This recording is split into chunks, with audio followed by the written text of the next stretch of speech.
Good morning all of you. Learning success point sociology YouTube channel में आपका बहुत बहुत स्वागत है। जैसा कि आप इस चैनल पे जो पिछला वीडियो आप देखे होंगे कि बेसिक फंडामेंटल सोशोलॉजी है। सोशोलॉजी की बारे में है, चाहे वो यूसी लेवल का हो, चाहे पीजी लेवल का हो, और चाहे वो तैयारी के पर्पज़ से हो, और चाहे वो नेट जेआरएफ की तैयारी के लिए हो, आपको सभी में काम आ सकता है। आप उसका सदुपयोग कैसे करते हैं ये आपके ऊपर डिपेंड करता है। तो आज हम बात करेंगे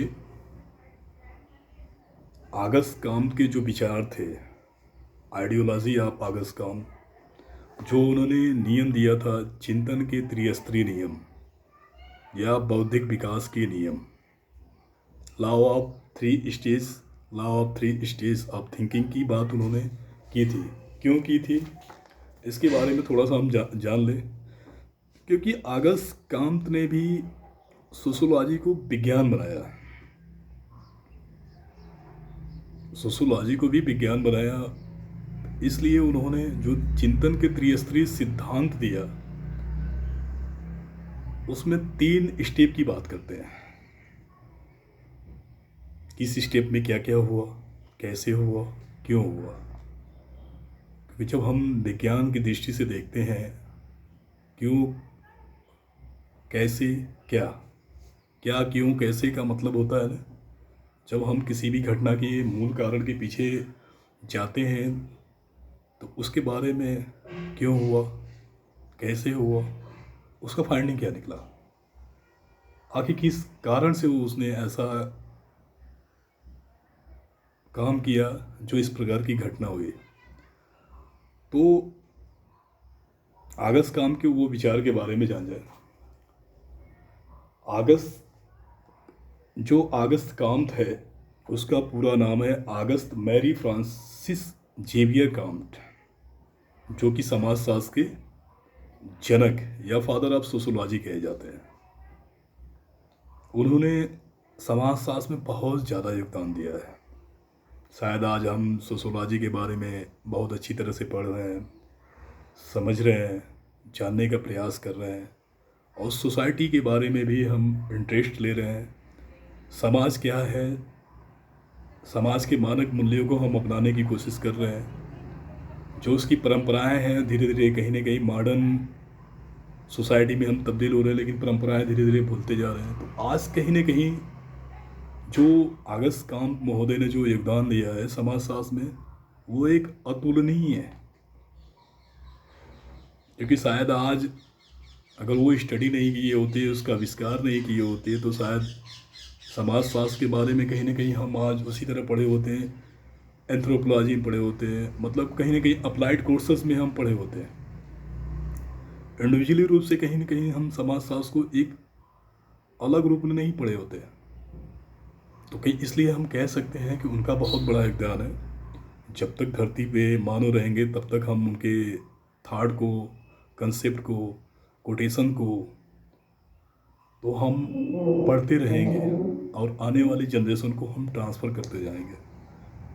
तो सो दैट आज हम बात करते हैं चिंतन के त्रिस्तरीय सिद्धांत के बारे में। उन्होंने एक उदाहरण के रूप में एक विचार दिया कि मानव का बौद्धिक विकास 3 चरणों से होकर गुजरता है। एक उदाहरण के तौर पे मैं बात कर रहा हूँ कि उन्होंने कहा कि मानव का जो विकास था, बौद्धिक विकास, वो 3 चरणों से होकर गुजरता है। जैसे जैसे मानव समाज एक चरण से दूसरे चरण में प्रवेश करता है, वैसे वैसे समाज में जटिलता बढ़ती जाती है। ये उनका विचार था। ये बात तो सही है कि मानव का बौद्धिक विकास जो है, उन्होंने बात किया कि मानव का जो बौद्धिक विकास है 3 चरणों से होकर गुजरता है। जैसे जैसे मानव समाज एक समाज से दूसरे समाज में प्रवेश करता है, वैसे वैसे समाज में जटिलता बढ़ती जाती है। इसीलिए उन्होंने 3 प्रकार के स्टेप की बात की या स्टेज की बात की। या चरण की बात की, तो हम जानने का प्रयास करते हैं कि वो 3 चरण कौन कौन से हैं। पहला, धार्मिक स्तर, या हिंदी में कभी कभी इसे एक और कहा जाता है काल्पनिक स्तर, जिसे हम थियोलॉजिकल स्टेज या फिटिसिट फिटिसिएट स्टेज कहा जाता है। पहले को धार्मिक स्तर या काल्पनिक स्तर भी कहा जाता है, जिसे इंग्लिश में थियोलॉजिकल स्टेज कहा जाता है। दूसरे को तात्विक स्तर या अमूर्त स्तर भी कहा जाता है, इंग्लिश में इसको मेटाफिजिकल स्टेज या अबस्ट्रैक्ट स्टेज के नाम से जाना जाता है। तीसरे को हम, जो सबसे बड़ा इनका प्रूव करने का स्टेज था, वो प्रत्यक्षवादी स्तर था, जिसे हम इंग्लिश में पॉजिटिविस्टिक स्टेज या स्टेज कहा जाता है। तो हम ये जानने का प्रयास करते हैं कि पहले की बात करते हैं जो धार्मिक स्तर या थियोलॉजिकल स्टेज क्यों आए। ऐसा क्या है कि मतलब जब इंसान धरती पे मानव है तो इस स्टेज से गुजरा होगा। ये चीज़ हम जानने का प्रयास करते हैं। थियोलॉजिकल स्टेज या धार्मिक स्तर के बारे में या काल्पनिक स्तर के बारे में हम जानने का प्रयास करते हैं। इस स्तर में अगस्त कांत के अनुसार जब से धरती पे मानव आए तब से समाज आया। ये स्टार्टिंग की बात कर रहे हैं, जब हमारा इस्टेब्लिश हुआ। तो कहने का मतलब है कि वो कहते हैं कि जब धरती पे मानव आए तभी समाज आया। जिस प्रकार आदि मानव ने कई स्तरों में सब मानव तक का सफर तय किया था। कहा गया कि जिस प्रकार आदि मानव ने कई स्तरों में सब मानव तक का सफर तय किया, उसी प्रकार समाज का भी विकास जो है कई स्तरों में विकास हुआ। जिस प्रकार आदि मानव ने सभ्य समाज या सभ्य मानव तक का सफर किया, उसी प्रकार समाज का विकास भी कई स्तरों में हुआ। अगस्त कांत ने समाज के विकास के 3 स्तरों को प्रतिपादित किया, जिसे चिंतन का त्रिस्तरीय नियम कहते हैं। तो मैंने पहला आपको बता ही दिया। फिर उन्होंने जो थियोलॉजिकल में ये चीज़ें बताया कि मतलब अगस्त कांत ने समाज के विकास के जो पहले स्तर था, क्योंकि जब हम, जैसे हम कहते हैं ना कि एक एग्जांपल के द्वारा कि कोई भी बच्चा हो या बच्ची हो, कोई भी लड़का लड़की हो, उसका प्राइमरी पाठशाला उसका घर था। जब जन्म लिया तो उसका प्राइमरी एजुकेशन, उसके प्राइमरी गुरु माता पिता और उसका जो घर परिवार था, इसलिए उसका स्कूल या पाठशाला के नाम से जाना जाता है। तो उसी तरह अगस्त कांत ने कहा कि समाज के विकास के जो पहले स्तर को धार्मिक स्तर का समाज कहा गया, क्योंकि इस धार्मिक स्तर का जो समाज इसलिए कहा जाता था क्योंकि इस समाज में रहने वाले व्यक्तियों का बौद्धिक विकास बहुत कम था। इसलिए समाज में घटने वाली प्रति घटना के कारण धर्म या ईश्वर को मानते थे, इसलिए इसे धार्मिक स्तर का समाज कहा गया। ये चीज़ तो क्लियर हुई कि जब धरती पे मानव आए तभी समाज आया, और जिस प्रकार आदि मानव ने कई स्तरों में सभ्य मानव तक का सफ़र किया, उसी प्रकार समाज का विकास भी कई स्तरों में हुआ। ये चीज़ तो क्लियर हो गया। अब उन्होंने ये भी कहा कि क्योंकि इस समाज में रहने वाले जो व्यक्तियों का बौद्धिक विकास बहुत कम था, बिल्कुल नगड़ के बराबर था, बात करेंगे आगे आपके चल के, इसलिए जो समाज में घटने वाली प्रत्येक घटना के मूल कारण धर्म या ईश्वर को मानते थे, इसीलिए इस समाज को हम धार्मिक स्तर का समाज या थियोलॉजिकल स्टेज कहा जाता है। चूँकि बुद्धि का विकास धीरे धीरे कई स्तरों में होता था। इसलिए धार्मिक स्तर का समाज भी कई उप स्तरों में बटा था। क्योंकि ये चीज़ तो क्लियर है, क्योंकि जो मानो कि जो घटना के प्रति, या ये कहा जाए कि जो प्रत्येक घटना के कारण, या ये कहा जाए कि जो घटने वाली प्रत्येक घटना के मूल कारण या उसके पीछे के कारण को वो धर्म या ईश्वर को मानते थे, कि इसीलिए उसको धार्मिक स्तर कहा गया है, धार्मिक स्तर का समाज कहा गया, थियोलॉजिकल स्टेज कहा गया। चूँकि बुद्धि का विकास धीरे धीरे कई स्तरों में होता था, इसलिए धार्मिक स्तर का समाज भी कई, जो धार्मिक स्तर का जो समाज का भी विकास है, कई उप स्तरों में देखा गया है। तो वो कौन कौन से थे? जीवी सत्तावाद, दूसरा अवतारवाद, तीसरा बहुदेववाद और चौथा अकेश्वरवाद।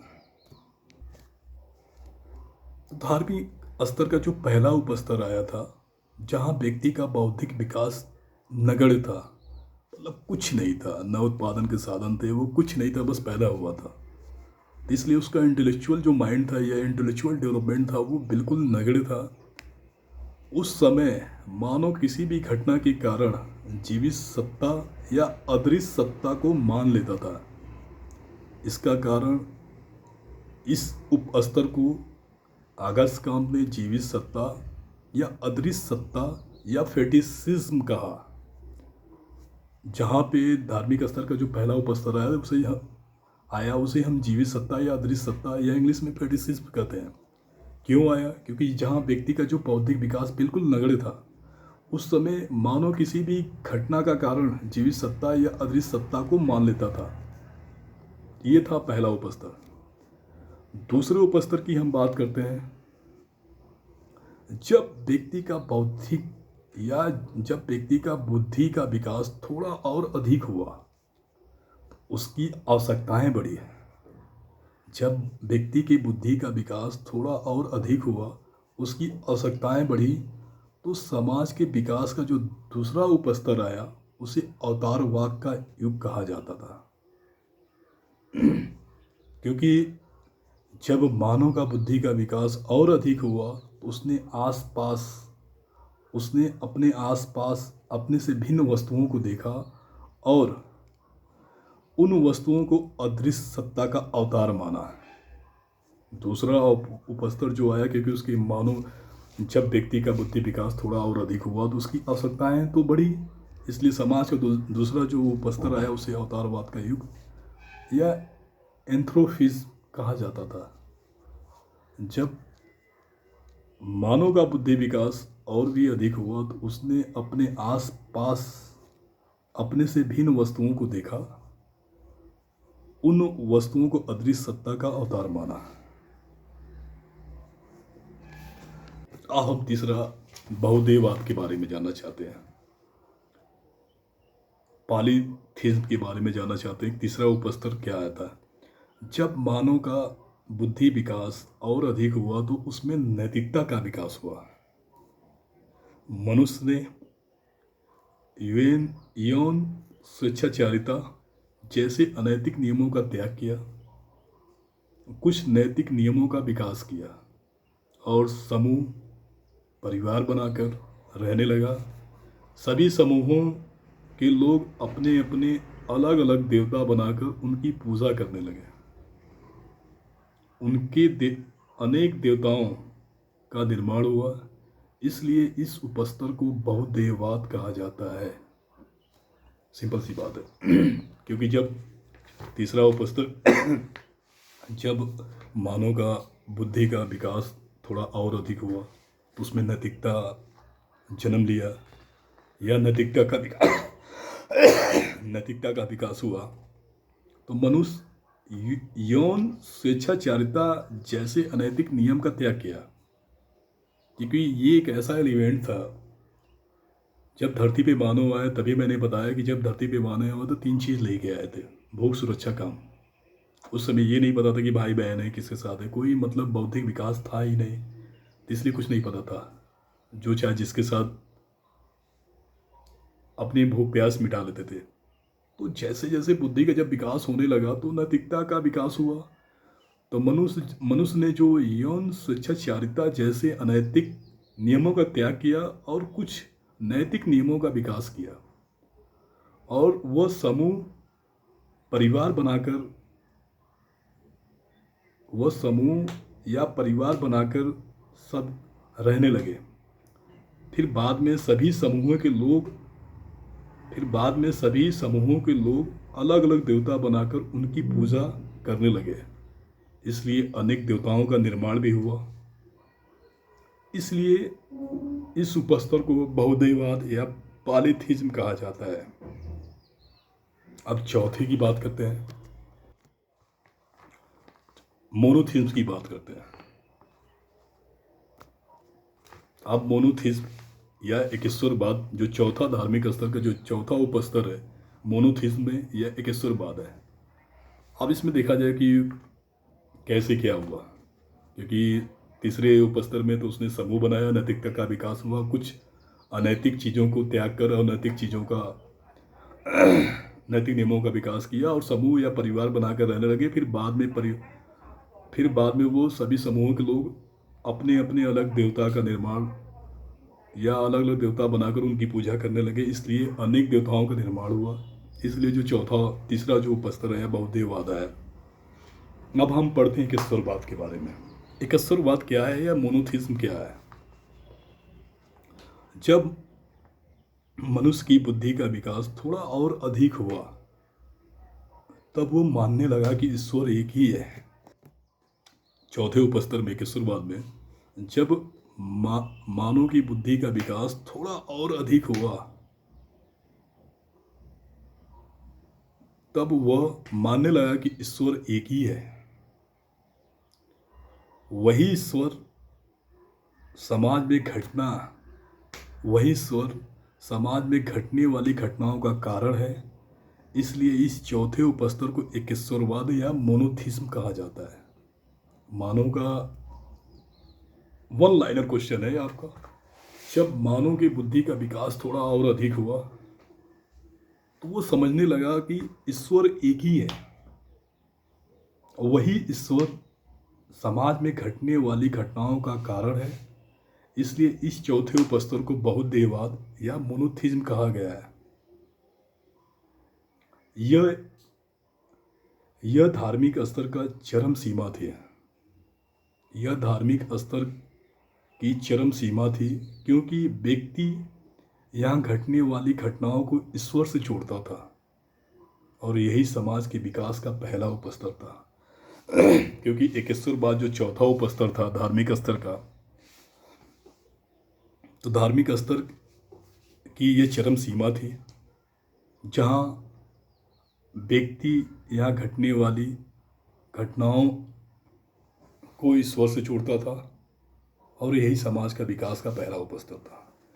ये चीज़ तो क्लियर हो गई थियोलॉजिकल स्टेज के बारे में और उसके सब स्टेज के बारे में। अब हम दूसरा पढ़ते हैं, तात्विक या अमूर्त चरण या स्तर, जिसे इंग्लिश में मेटाफिजिकल या अबस्ट्रैक्ट स्टेज के रूप में हम जानते हैं। तो दूसरे में क्या है, इस चीज़ के बारे में जानने का प्रयास करते हैं। जैसे जैसे व्यक्ति का बौद्धिक विकास और अधिक हुआ, तो वो तर्क वितर्क करने लगा। जैसे ही व्यक्ति का बुद्धि का विकास थोड़ा और अधिक हुआ, तो वो तर्क वितर्क करने लगा। वो अब किसी घटना का कारण सीधे ईश्वर को नहीं मानता था, परंतु उसकी बुद्धि का विकास इतना नहीं हुआ था कि वो घटना के कारण को समझ पाए। जैसे जैसे व्यक्ति की बुद्धि का विकास और अधिक हुआ, तो वो तर्क वितर्क करने लगा, और वो अब किसी भी घटना के कारण सीधे ईश्वर को नहीं मानता था, परंतु उसकी बुद्धि का विकास इतना भी नहीं हुआ था कि वो घटना के कारण को समझ पाए। इसलिए वो पुनः हार कर ईश्वर को ही घटना का कारण समझ लेता था। इसलिए जो दूसरा स्तर था तात्विक स्तर या मेटाफिजिकल कहते थे। क्योंकि यहाँ धर्म और विज्ञान दोनों की विशेषताएं पाई जाती थी। ये हमेशा याद कर रखिएगा जो दूसरा क्वेश्चन था,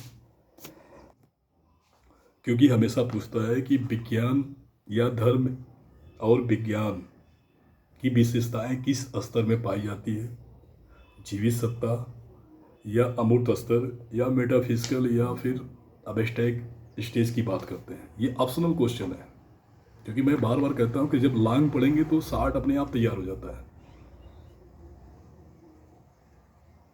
जब दूसरे स्तर को उन्होंने ये भी कहा, क्योंकि यहाँ पे धर्म और विज्ञान दोनों की विशेषताएं पाई जाती थी, इसलिए इसे संक्रमणकालीन समाज भी कहा गया है दूसरे स्तर को। क्योंकि जब जहाँ जहाँ धर्म और विशेषताएं दोनों पाई जाएगी तो उसे संक्रमण कालीन या संक्रमण समाज की दर्जा दिया जाएगा।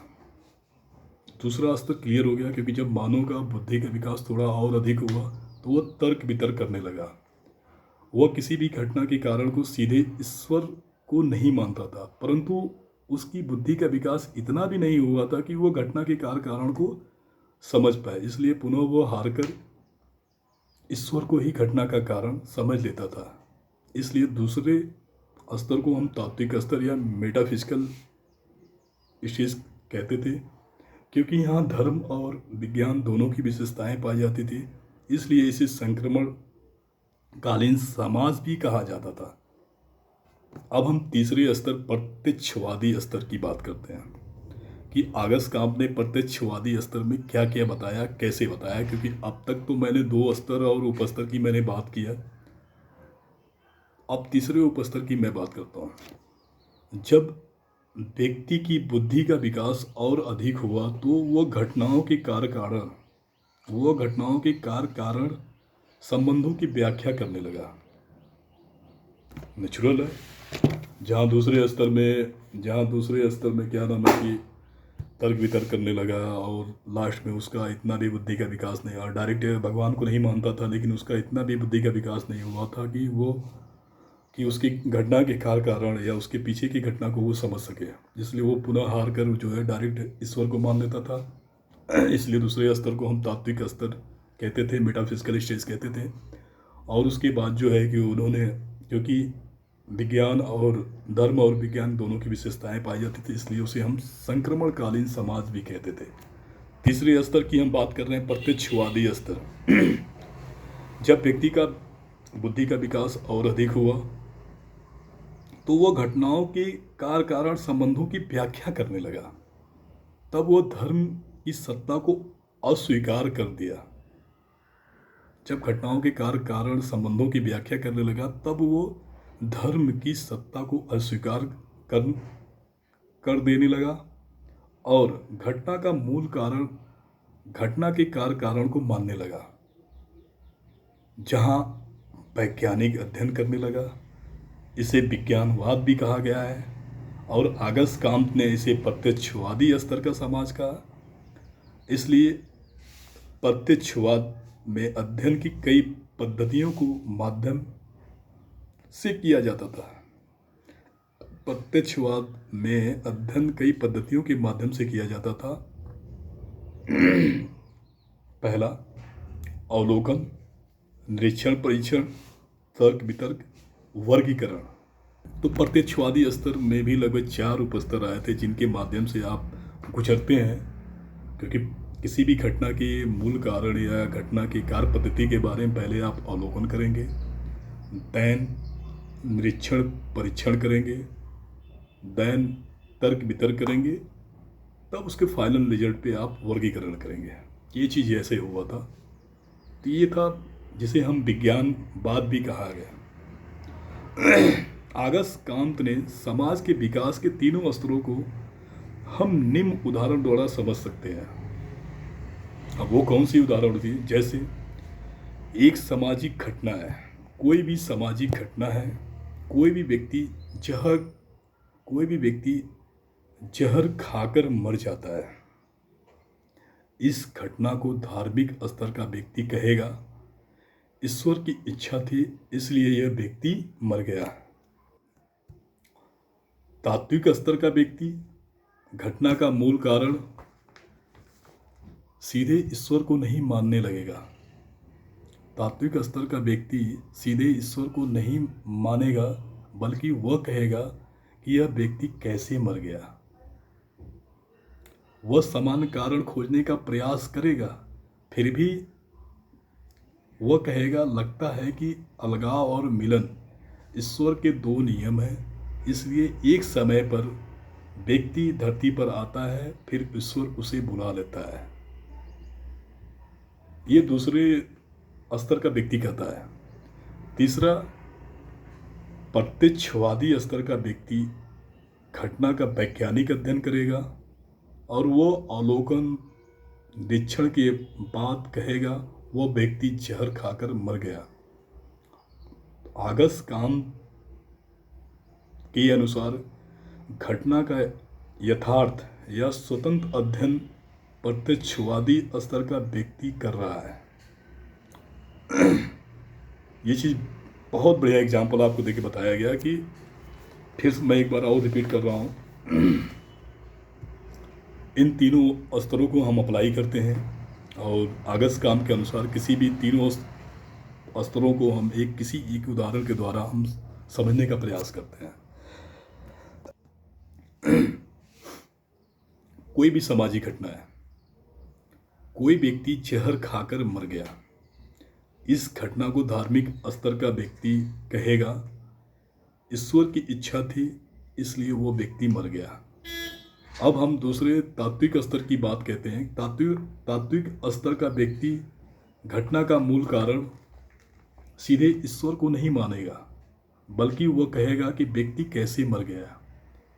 वह सामान्य कारण खोजने का प्रयास करेगा, फिर भी वह कहेगा लगता है अलगाव और वह मिलन ईश्वर के दो नियम हैं, इसलिए एक समय पर व्यक्ति धरती पर आता है, फिर ईश्वर उसे अपने पास बुला लेता है। ये था तात्विक स्तर का व्यक्ति। अब तीसरा बचता है प्रत्यक्षवादी स्तर का व्यक्ति। प्रत्यक्षवादी स्तर का व्यक्ति घटना का वैज्ञानिक अध्ययन करेगा। वह अवलोकन निरीक्षण के बाद कहेगा यह व्यक्ति जहर खाकर मर गया। आगस्ट काम के अनुसार घटना का यथार्थ या स्वतंत्र अध्ययन प्रत्यक्षवादी व्यक्ति या प्रत्यक्षवादी स्तर का व्यक्ति ही करता है। अब इनका जो नियम बताए थे त्रिस्तरीय का निर्धारण या त्रिस्तरीय सिद्धांत बताए थे या चिंतन के त्रिस्तरीय नियम की बात करते हैं या बौद्धिक विकास के नियम की बात करते हैं, तो इसका एक निष्कर्ष होता है। आगस्ट कांत ने कहा कि यदि समाजशास्त्रियों को समाज की घटना का स्वतंत्र अध्ययन करना है तो प्रत्यक्षवादी विचारधारा का पालन करना होगा। इन्होंने अपने चिंतन के त्रिस्तरीय नियम द्वारा प्रत्यक्षवादी विचारधारा को प्रस्तुत किया। आगस्ट काम को प्रत्यक्षवाद का जनक भी कहा जाता है। जब हम किसी भी थियरी पढ़ते हैं तो उसका कंक्लूज़न भी तो देखते हैं कि वो सोशोलॉजिस्ट या उसकी विचारधारा किस पैथवे में गुजरती है या किस पैथवे से होकर गुजरती है, वो कहने का मतलब क्या है। तो हम ये कह सकते हैं कि आगस्ट कांत ने कहा कि यदि समाजशास्त्रियों को समाज की घटना का स्वतंत्र अध्ययन करना है तो प्रत्यक्षवादी विचारधारा का पालन करना होगा। उन्होंने अपने चिंतन के त्रिस्तरीय नियम द्वारा प्रत्यक्षवादी विचारधारा को प्रस्तुत किया। इसीलिए आगस्ट काम को प्रत्यक्षवाद का जनक भी कहा जाता है। ये हमेशा याद करिएगा। तो आज गाइस आपको मैंने सोशियोलॉजी के आगस्ट काम के त्रिस्तरीय सिद्धांत या चिंतन के त्रिस्तरीय नियम या बौद्धिक विकास के नियम, आज तीनों के बारे में मैंने बहुत बढ़िया एग्जाम्पल दिया। तो आप इस वीडियो को जितना हो सके, अगर आपको नहीं समझ में आती है तो हो सकता है कि आप 4 से 5 बार 6 बार 7 बार देखेंगे तो आपको ये चीज़ें क्लियर हो जाएगी। क्योंकि कभी कभी हम ये चीज़ ऑब्ज़र्व करते हैं कि बुक पढ़ते हैं, किताब पढ़ते हैं, नेट पे मैटर पढ़ते हैं, तो कभी न कभी वो चीज़ें भूल जाती हैं, लेकिन आँखों से देखी हुई और सुनी हुई चीज़ें कभी कभी वो माइंड में हमेशा रिकॉल होती है, मतलब दोहराई जाती है। इसलिए हम कह सकते हैं कि आप ज़्यादा से ज़्यादा इस वीडियो को, जो सोशोलॉजी के स्टूडेंट हो, चाहे जी पीजी नेट जेआरएफ कंपटीशन कोई भी चीज़ हो, उसको आप बार बार शेयर करने की कोशिश करिए। और ज़्यादा से ज़्यादा आपसे एक रिक्वेस्ट है कि ज़्यादा से ज़्यादा हमारे चैनल को सब्सक्राइब करने की कोशिश करिए। अगर आपको कोई भी समस्या आती है समाजशास्त्र के टॉपिक या कोई और विषय की बात होती है, एजुकेशन की बात होती है, ज्योग्राफी की बात होती है, तो आप अपने सब्जेक्ट से रिलेटेड अपने समस्या को चैट बॉक्स में ज़रूर शेयर कर सकते हैं, जिससे क्या हो सकता है कि हम उस पर काम करने की कोशिश करेंगे और आपकी समस्याओं को हम सॉल्व करने की भी कोशिश करेंगे। जिससे, क्योंकि आज डिजिटल इंडिया जिस तरह आया, तो हम इस तरह कह सकते हैं कि यूट्यूब के आने से, यूट्यूब आज का नहीं एडवर्टाइजमेंट कंपनी है लेकिन कहने का मतलब ये है कि आज जिस तरह वैश्विक महामारी में हम स्कूल नहीं जा पा रहे हैं, महाविद्यालय विश्वविद्यालय नहीं जा पा रहे हैं, कोचिंग संस्थाएं भी बंद है, इस प्लेटफॉर्म पे सारे कोचिंग वाले जो भी एक्सपर्ट है सभी आ सकें। लेकिन हम बार बार आपसे यही कहेंगे कि आपको जो अच्छा लगता हो, हम ये नहीं कहते कि आप हमारे ही चैनल को बार बार देखिए या हमारे चैनल को करिए। कभी कभी कुछ चीज़ें हमको ज़्यादा अट्रैक्ट कर देती है। मैं भी स्टूडेंट रहा हूँ और आज भी मैं पढ़ने की कोशिश करता हूँ। आज तो मैं आपको वर्बली रूप से पढ़ा रहा हूँ, हो सकता है इसके बाद आपको ब्लैक बोर्डिंग होगी, पीपीटी होगी, तो किसी भी माध्यम से आपको पढ़ाया जा सकता है। क्योंकि हमारा एक ध्येय है, उद्देश्य है कि आपको कोई भी थियरी या कोई भी कंसेप्ट जो आप आती हो और भूल जाते हो, उसे हम इजी पैथवे में या आसान तरीके से मैं आपको समझाने की कोशिश करूँगा। और आपके प्रेजेंट सिनेरियो में, जो वर्तमान परिप्रेक्ष्य में आपको आपके सामने से ही उदाहरण दिया जाएगा कि आप उसे समझने का कोशिश करेंगे। क्योंकि जब हम कोई थॉट और कंसेप्ट पढ़ते हैं तो उदाहरण के माध्यम से उसको अप्लाई करते हैं और उसको समझाने का प्रयास करते हैं। तो इसलिए हम कह सकते हैं कि आप ज़्यादा से ज़्यादा एथेंटिक किताबों का अध्ययन करिए और एथेंटिक चैनल का अध्ययन करिए। अध्ययन का मतलब देखने का प्रयास करिए, क्योंकि हमारा ये भी उद्देश्य है कि आप कुछ भी वीडियो कहीं भी पार्ट टाइम आप देख लेते हैं, लेकिन जब आप रूम पे बैठे रहिए तो आप एक डायरी, एक पेन लेके बैठा करिए। क्योंकि जब आपको बोला जाता है, जब समझाया जाता है, तो वो चीज़ें कुछ नोट कर लिया करिए। क्योंकि आपको ऑब्जेक्टिव, क्योंकि आप डिग्री लेने के बाद कंपटीशन में तो आना ही है, तो क्यों नहीं हम शुरू से ही वो काम करें कि जिससे हमें आगे चल के बहुत ज़्यादा बेनिफिट हो। तो इसलिए वो काम करने की कोशिश किया करिए। अगर आपको सफल होना है तब, नहीं तो फिर एज एंजॉय के लिए आप डिग्री ले रहे हैं तो फिर अलग बात है। इसलिए ज़्यादा से ज़्यादा आप सब्सक्राइब करिए, ज़्यादा से ज़्यादा लोग आप इस वीडियो को शेयर करने की कोशिश करिए, और ज़्यादा से ज़्यादा जो कन्फ्यूज़न वाली चीज़ है उनको आप दूरी बना के रखिए। और आपकी कोई भी समस्या हो तो चैट बॉक्स में आप शेयर करिए, जो हम ज़रूर आपको रिप्लाई करेंगे। ऐसा नहीं है कि आप चैट बॉक्स में शेयर कर दिए तो मैं तुरंत तो नहीं हो सकता, लेकिन यह है कि मैं उसी दिन आपको रिप्लाई कर देता हूँ। तो इसलिए थैंक यू सो मच।